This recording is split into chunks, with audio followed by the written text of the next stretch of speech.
Hi friends, അപ്പോൾ ഞാൻ കഴിഞ്ഞ ഒരു വീഡിയോയിൽ മില്ലിനിയർ പബ്ലിക് സ്കൂളിൽ ജോയിൻ ചെയ്ത എൻ്റെ എക്സ്പീരിയൻസിൻ്റെ സെക്കൻഡ് പാർട്ട് ഇട്ടിരുന്നു. അവിടെ ജോയിൻ ചെയ്തതിന് ശേഷം അവിടെ എങ്ങനെയാണ് ഒരു ഡെമോ ക്ലാസ് എടുക്കേണ്ടതെന്നുള്ളതിനെക്കുറിച്ച് ഒരു മീറ്റിംഗ് ഉണ്ടായിരുന്നു. മീറ്റിംഗ് വഴി അവർ എങ്ങനെയാണ് ഈ ക്ലാസ്സസ് എടുക്കേണ്ടതെന്നുള്ളൊരു വർക്ക്ഷോപ്പും അവിടെ ഇട്ടിരുന്നു. അപ്പോൾ ഞാൻ ഇന്ന് അതിനെക്കുറിച്ച് സംസാരിക്കാനാണ് ആഗ്രഹിക്കുന്നത്. പിന്നീട് പാർട്ട് 3യിൽ ബാക്കി എക്സ്പീരിയൻസസ് ഷെയർ ചെയ്യുന്നതായിരിക്കും. So let's get into the video. അപ്പോൾ നമുക്ക് നേരെ വീഡിയോയിലേക്ക് പോകാം. ഡെമോ ക്ലാസ് കൊണ്ട് ഉദ്ദേശിക്കുന്നത് നമ്മൾ ഒരു ജോബിന് പോകുന്നതിന് മുന്നേ ടീച്ചേഴ്സിന് ഇൻ്റർവ്യൂ പ്ലസ് ഡെമോ ക്ലാസ്സസ്, ടീച്ചേഴ്സിൻ്റെ ഒരു ക്ലാസ് എടുത്ത് നോക്കാറുണ്ട്. അതിനെയാണ് നമ്മൾ ഡെമോ ക്ലാസ് എന്ന് പറയുന്നത്. അതിൽ മിക്കവാറും ചിലപ്പോൾ സ്റ്റുഡൻസ് ഉണ്ടാവും, അല്ലെങ്കിൽ നമ്മുടെ മാനേജ്മെൻറ്റിൻ്റെ സൈഡിൽ നിന്നുള്ള പ്രിൻസിപ്പൽ, ബാക്കി ഫാക്കൽറ്റിയിലുള്ള ആരൊക്കെയാണോ അവരൊക്കെ ആയിരിക്കും ചിലപ്പോൾ ഉണ്ടായിരിക്കുക. പക്ഷേ അവരെ സ്റ്റുഡൻസായിട്ട് കൺസിഡർ ചെയ്ത് അവരുടെ ഫ്രണ്ടിൽ ക്ലാസ് എടുക്കുന്ന ഒരു രീതിയാണ് ഡെമോ കൊണ്ട് ഉദ്ദേശിക്കുന്നത്. ഇതിന് കുറച്ച് കാര്യങ്ങൾ അത്യാവശ്യമാണ്. അതിനെക്കുറിച്ച് സിമ്പിൾ വേർഡ്സിൽ വളരെ കുറഞ്ഞ വാക്കുകളിൽ ഞാൻ പറയുകയാണ്. അതെന്താണെന്ന് വെച്ചാൽ preparation for the demo class. Demo class എടുക്കാൻ പോകുന്നതിന് മുന്നേ ഓരോ ടീച്ചേഴ്സും അതിനെക്കുറിച്ച് പ്രിപ്പയർഡ് ആയിരിക്കണം എന്നുള്ളതാണ് ഫസ്റ്റ് പോയിൻറ്റ്. സെക്കൻഡ്, പ്രിപ്പയർഡ് ആയിരിക്കണം എന്ന് പറയുമ്പോൾ എങ്ങനെയാണ് ക്ലാസ് എടുക്കേണ്ടത്, അവിടെ പോയി എങ്ങനെയാണ് ബിഹേവ് ചെയ്യേണ്ടത്, നമ്മുടെ ടോക്ക് എങ്ങനെയായിരിക്കണം എന്നുള്ള കാര്യത്തിനെക്കുറിച്ചുള്ള ഒരു പ്രിപ്പറേഷൻ, ഓവറോൾ പ്രിപ്പറേഷൻ. രണ്ടാമത്തതാണ് അതിൽ വരുന്ന ടോപ്പിക് അഥവാ സബ്ജക്റ്റ്. നമുക്ക് തന്നിരിക്കുന്ന ടോപ്പിക്കിനെ കുറിച്ച് വളരെ വിശദമായി വിശകലനം ചെയ്ത് പഠിച്ച് നമ്മൾ പോവുക എന്നുള്ളത് ടോപ്പിക്. തേർഡ് വരുന്നതാണ് എന്താണ്, ഇത് രണ്ടും നമ്മൾ നല്ല രീതിയിൽ കഴിഞ്ഞു കഴിഞ്ഞാൽ പിന്നെ വരുന്നതാണ് പ്രാക്ടീസ്. അതായത് നമ്മളെ സ്വയം ഒരു ക്ലാസ് എടുക്കുന്ന രീതിയിലേക്ക് വേണ്ടിയുള്ള എന്തൊക്കെ കാര്യങ്ങളുണ്ടോ അതെല്ലാം നമ്മൾ സെൽഫായിട്ട് പ്രാക്ടീസ് ചെയ്യുക. ഒന്നുകിൽ മിററിൻ്റെ ഫ്രണ്ടിൽ പോയി നമുക്ക് സംസാരിക്കാം, അതല്ലെങ്കിൽ നമ്മൾ തന്നെ ഫ്രണ്ടിൽ സ്റ്റുഡൻസ് ഇരിക്കുന്നതായി കൺസിഡർ ചെയ്തുകൊണ്ട് നമുക്ക് പ്രാക്ടീസ് ചെയ്യാം. അങ്ങനെയുള്ള പ്രാക്ടീസ് വഴി നമുക്ക് നല്ല രീതിയിലുള്ള ആത്മവിശ്വാസവും അതുപോലെ തന്നെ സംസാരിക്കാനുള്ള കഴിവും, സബ്ജക്റ്റിനെ കുറിച്ച് കൂടുതൽ സംസാരിക്കാൻ, ആധികാരികമായി സംസാരിക്കാനും ഒക്കെയുള്ള ഒരു കഴിവ് നമുക്ക് ഇത്തരത്തിലുള്ള സെൽഫ് പ്രാക്ടീസ് വഴി നല്ല രീതിയിൽ ലഭിക്കുന്നതാണ്. അടുത്ത് നമുക്ക് വരുന്നതാണ് നമ്മൾ ഡെമോ ക്ലാസ്സിലേക്ക് എൻട്രി ചെയ്യുന്ന ആ ഭാഗം. അപ്പോൾ നമ്മൾ ആദ്യം ചെന്ന പാടെ നമുക്കുള്ള ജോലി എന്താണ്? ഫസ്റ്റിൽ കയറി ചെന്ന ഉടനെ ടോപ്പിക്കിനെ കുറിച്ച് ഡിസ്കസ് ചെയ്യുകയല്ല വേണ്ടത്. ഫസ്റ്റ് നമുക്ക് വേണ്ടതെന്ന് പറയുന്നത് സല്യൂട്ടേഷൻ പാർട്ടാണ്. അപ്പോൾ അത് നമ്മൾ മോർണിംഗ് ടൈമിലാണ് പോകുന്നതെങ്കിൽ ഗുഡ് മോർണിംഗ് എന്നും, ഉച്ചയ്ക്കാണ് പോകുന്നതെങ്കിൽ ഗുഡ് ആഫ്റ്റർനൂൺ എന്നും നമുക്ക് പറയാം. ഈവനിങ്ങിൽ മിക്കവാറും ഡെമോ ക്ലാസ്സസ് ഉണ്ടായിരിക്കില്ല, അപ്പോൾ മോർണിംഗ് അല്ലെങ്കിൽ ആഫ്റ്റർനൂൺ ആയിരിക്കും. അപ്പോൾ അത് നിങ്ങളുടെ ഇഷ്ടത്തിനനുസരിച്ച് വളരെ gentle and polite language, at the same time ഇംപ്രസീവായിട്ട് നിങ്ങൾക്ക് അത് പറയാം. ഹായ് എവ്രി വൺ, അല്ലെങ്കിൽ ഡിയർ സ്റ്റുഡൻസ്, അങ്ങനെയൊക്കെ പറഞ്ഞ് നമുക്ക് നല്ല രീതിയിൽ തന്നെ നമ്മുടെ സല്യൂട്ടേഷൻ പറയാം. അങ്ങനെ എൻട്രി ആയിക്കഴിഞ്ഞാൽ ഒരു ചെറിയ 2 minutes ഗ്യാപ്പ് നമുക്ക് എടുക്കാം. അതൊരു കൂൾ ഓഫ് ടൈം ആയിട്ട് നമുക്ക് കൺസിഡർ ചെയ്യാം. ആ സമയത്ത് തന്നെ ബോർഡിൽ നമ്മൾ പോയി ടോപ്പിക്ക് ഇംഗ്ലീഷ് ആണെങ്കിൽ ഇംഗ്ലീഷ് എന്നും, ഡേറ്റ് എഴുതിയിട്ടുണ്ടെങ്കിൽ ഓക്കെയാണ്, എഴുതിയിട്ടില്ലെങ്കിൽ അത് ജസ്റ്റ് ഒന്ന് ചെക്ക് ചെയ്യാം. ബോർഡിലേക്ക് പോയി റൈറ്റിംഗ് ചെയ്യുന്ന സമയത്ത് നിങ്ങൾ ശ്രദ്ധിക്കേണ്ട ഒരു കാര്യം എന്ന് പറയുന്നത്, നിങ്ങളുടെ ബാക്ക് സൈഡ് പുറകെ നമ്മുടെ ഫ്രണ്ടിലിരിക്കുന്ന ആൾക്കാർക്ക് അഭിമുഖമായി വരാത്ത രീതിയിൽ സൈഡ് വേസിൽ നിന്നുകൊണ്ട് നമുക്ക് എപ്പോഴും അത് എഴുതാം. അതായിരിക്കും കുറച്ചുകൂടി ബെറ്റർ. ഓക്കെ, അത് വളരെ ക്ലിയറായിട്ട് നിങ്ങൾ ചെയ്യേണ്ട ഒരു കാര്യമാണ്. അത് ബോധപൂർവം തന്നെ അതിനുവേണ്ടി ഒരു ശ്രമം ഉണ്ടാവണം. പിന്നീട് എപ്പോഴും ഒരു സ്മൈലിംഗ് ഫേസ് കീപ്പ് ചെയ്യാൻ ശ്രദ്ധിക്കുക.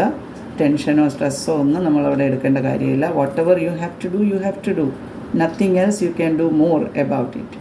സോ നമ്മൾ നമ്മുടെ മാക്സിമം കൊടുക്കുക എന്നുള്ളതാണ് നമ്മുടെ ഒരു ഡ്യൂട്ടി എന്ന് പറയുന്നത്. അത് കഴിഞ്ഞ് നേരിട്ട് നമ്മൾ സല്യൂട്ടേഷൻ കഴിഞ്ഞു, അത് കഴിഞ്ഞുകൊണ്ടേ സെൽഫ് ഇൻട്രൊഡക്ഷൻ. അത് 2-3 ലൈൻസിൽ നമുക്ക് പറയാം.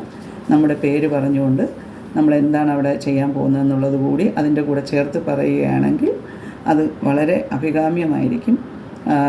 നമ്മുടെ പേര് പറഞ്ഞുകൊണ്ട് നമുക്ക് പറയാം. എന്നിട്ട് നമ്മൾ ഏത് ടോപ്പിക്കാണ് സംസാരിക്കാൻ പോകുന്നത് അതിനെക്കുറിച്ച് നമ്മൾ ജസ്റ്റ് 2-3 സെൻറ്റൻസസിൽ അവസാനിപ്പിക്കുക.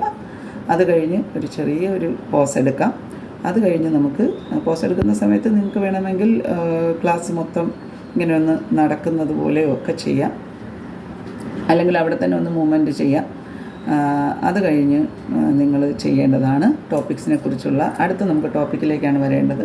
അപ്പോൾ അതിനെക്കുറിച്ചുള്ള ഒരു ജനറൽ ഇൻട്രൊഡക്ഷൻ. സപ്പോസ് ഇപ്പോൾ ഞാൻ ഔൾസിനെ കുറിച്ചുള്ള ഒരു lesson, as an English teacher, if I am taking a lesson about owls, so ഞാൻ എന്താ ചെയ്യേണ്ടതെന്ന് വെച്ചാൽ ഈ ഔൾസുമായി റിലേറ്റഡ് ആയിട്ടുള്ള എന്തെങ്കിലും ഒരു കാര്യം, അതായത് ജനറലായിട്ട് നമ്മൾ ഔൾസിനെ കുറിച്ച് എന്താണ് പറയുന്നത്, അല്ലെങ്കിൽ ജസ്റ്റ് ഒരു small story, little story, not a boring one but a very small and tiny story which tells about these owls. അവരുമായി റിലേറ്റഡ് ആയിട്ടുള്ള ഒരു ടോപ്പിക്കിനെ കുറിച്ച് ഒരു ചെറിയ സ്റ്റോറി ലൈൻ പറയാം, അതല്ലെങ്കിൽ അവരെക്കുറിച്ചുള്ള പൊതുവായ ജനങ്ങളുടെ ധാരണയെക്കുറിച്ച് പറയാം.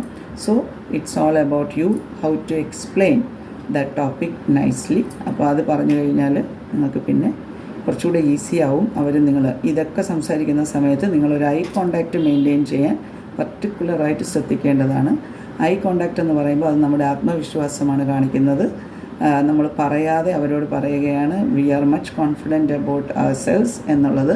നമ്മൾ കോൺഫിഡൻ്റ് ആണെങ്കിൽ മാത്രമേ ആ ആത്മവിശ്വാസം നമുക്ക് മറ്റുള്ളവരിലേക്ക് കൊടുക്കാൻ കഴിയൂ എന്നുകൂടി നമ്മൾ പറയുന്നതാണ് ഐ കോണ്ടാക്റ്റ് കൊണ്ട് ഉദ്ദേശിക്കുന്നത്. So always remember that your language should be polite, at the same time gentle, at the same time crystal clear and also audible. അത്യാവശ്യം കേൾക്കത്തക്ക രീതിയിൽ നിങ്ങളുടെ കാര്യങ്ങൾ നിങ്ങൾ അവരോട് ഡിസ്കസ് ചെയ്യുകയാണ്. വളരെ ഇമ്പ്രസീവായിരിക്കണം, ക്രിസ്റ്റൽ ക്ലിയർ ആയിരിക്കണം, അതുപോലെ ഓഡിബിൾ ആയിരിക്കണം എന്നുള്ളത് വളരെ ഇമ്പോർട്ടൻ്റ് ആണ്. എപ്പോഴും ഒരു smiling face, maximum smiling face keep ചെയ്യാനായിട്ട് ശ്രദ്ധിക്കുകയാണെങ്കിൽ അതൊരു പ്ലസ് പോയിൻ്റ് ആയിരിക്കും. So each and every one you should keep an eye contact and you should be aware what is going on all around you at the same time. Okay, ഇതെല്ലാം നിങ്ങൾ ഒന്ന് നോക്കുക. അതിനുശേഷം നിങ്ങൾ ചെയ്യണം, നിങ്ങൾ ഒരിക്കലും ഡിസ്റ്റർബ്ഡായിട്ട് മറ്റുള്ളവർക്ക് ഫീൽ ചെയ്യാൻ പാടില്ല. അത് കഴിഞ്ഞാൽ നിങ്ങൾക്ക് ഈ ടോപ്പിക്കിൻ്റെ point by point, first general പറഞ്ഞു, അത് കഴിഞ്ഞ് പോയിൻ്റ് ബൈ പോയിൻ്റ് എക്സ്പ്ലനേഷൻ, ഏത് പാർട്ട് വരെയാണ് നിങ്ങൾ എടുക്കുന്നത് അത് നിങ്ങൾക്ക് കൊടുക്കാൻ കഴിയും. പോയിൻ്റ് ബൈ പോയിൻ്റ് എക്സ്പ്ലനേഷൻ കഴിഞ്ഞ് കഴിഞ്ഞാൽ പിന്നെ വരുന്നത് കൺക്ലൂഷൻ പാർട്ടാണ്. ഇതിനെല്ലാം ഒന്നുകൂടി സമ്മറൈസ് ചെയ്യുക എന്നുള്ളതാണ് നിങ്ങളുടെ ഡ്യൂട്ടി. അത് കഴിഞ്ഞാൽ പിന്നെ വരുന്നതാണ് ഡൗട്ട് ക്ലിയറിംഗ് സെഷൻ. അതായത് കുട്ടികൾക്ക് എന്തെങ്കിലും ഡൗട്ട് ഇക്കാര്യത്തിലുണ്ടോ എന്ന് ക്ലിയർ ചെയ്യുന്ന ഒരു പാർട്ട്, അവർക്ക് ചോദിക്കാനുള്ള ഒരു സ്പേസ് നിങ്ങൾ കൊടുക്കുക. എന്തെങ്കിലും ഡൗട്ട്സൊക്കെ ഉണ്ടെങ്കിൽ നിങ്ങളെ കൊണ്ട് പറ്റുന്ന രീതിയിൽ മാക്സിമം അത് ക്ലിയർ ഔട്ട് ചെയ്യാൻ ശ്രദ്ധിക്കുക. ആരെങ്കിലും നിങ്ങളുടെ ഇറിറ്റേറ്റഡ് ആയിട്ട് ക്വസ്റ്റ്യൻ ചോദിക്കുകയാണെങ്കിൽ പോലും നിങ്ങൾ അതിനെ നല്ല രീതിയിൽ മാനേജ് ചെയ്ത്, in case if you don't know about to clear that doubt, then you have to tell them that I will tell you in the next section after knowing about all the realities behind that doubt. Okay, that doubt, ആ ഡൗട്ടിൻ്റെ പുറകിലുള്ള കാര്യങ്ങളെല്ലാം നന്നായി study ചെയ്തതിന് ശേഷം നിങ്ങൾ നാളെ പറയുന്നതായിരിക്കും എന്ന് കോൺഫിഡൻസോടു കൂടി അവരോട് പറയുക. അത് കഴിഞ്ഞാൽ നിങ്ങളുടെ ആ ഡ്യൂട്ടി പാർട്ടും കഴിയുന്നു. അത് കഴിഞ്ഞ് പിന്നെ നിങ്ങൾക്ക് ചെയ്യാനുള്ളതെന്ന് പറഞ്ഞാൽ ലാസ്റ്റ് പാർട്ടാണ്. അവർ ഡൗട്ട് ക്ലിയറിംഗ് സെഷനും നല്ല രീതിയിൽ കഴിഞ്ഞു. അത് കഴിഞ്ഞാൽ പിന്നെ നിങ്ങൾ ചെയ്യേണ്ടതെന്ന് പറഞ്ഞാൽ ലാസ്റ്റ് പാർട്ട്, അതായത് കൺക്ലൂഡിങ് പാർട്ട്. അവിടെയും നിങ്ങൾക്ക് ഇത്രയും നേരം അവരോട് സംസാരിച്ചതിനൊരു താങ്ക്സ് ഗിവിങ് ടൈമാണ് പിന്നെ ഉള്ളത്. ആ താങ്ക്സ് ഗിവിങ് നല്ല രീതിയിൽ തന്നെ നിങ്ങൾ പറയുക. Thank you so much for supporting me, cooperating with me. Okay, hope you all enjoyed my topic. See you again. അങ്ങനെ നിങ്ങൾക്ക് വേണമെങ്കിൽ പറയാം. ടേക്ക് കെയർ എന്ന് പറയാം, ടേക്ക് കെയർ ഓൾ പറയാം. സീ യു അഗെയിൻ എന്ന് പറയുന്നത് വീണ്ടും അവരെ കാണാൻ നിങ്ങൾ ആഗ്രഹിക്കുന്നു എന്നാണ് പറയുന്നത്. അതായത് നിങ്ങൾ 100% നിങ്ങൾ പറഞ്ഞ കാര്യത്തിൽ നിങ്ങൾ കോൺഫിഡൻ്റ് ആണെന്ന് തെളിയിക്കുന്ന വാക്കുകളാണവ. So you can use that also. It depends on you how to use words while concluding your lesson എന്നുള്ളത്. സോ ഇതൊക്കെയാണ് നിങ്ങൾ ശ്രദ്ധിക്കേണ്ട കാര്യങ്ങൾ. അപ്പോൾ ഇതിനെക്കുറിച്ചുള്ള നിങ്ങളുടെ വിലയേറിയ കമൻറ്റുകളും അതുപോലെ തന്നെ ഇനിയും ടീച്ചിങ് ജോബിലേക്ക് വരാനിരിക്കുന്നവരുടെ വിലയേറിയ കമൻറ്റുകളും ഇപ്പോൾ ടീച്ചിങ് ഫീൽഡിൽ പഠിപ്പിച്ചുകൊണ്ടിരിക്കുന്നവരുടെ കമൻറ്റുകളും ഞാൻ പ്രതീക്ഷിക്കുന്നു. അത് കമൻറ്റുകളായി രേഖപ്പെടുത്താൻ ആരും മറക്കാതിരിക്കുക.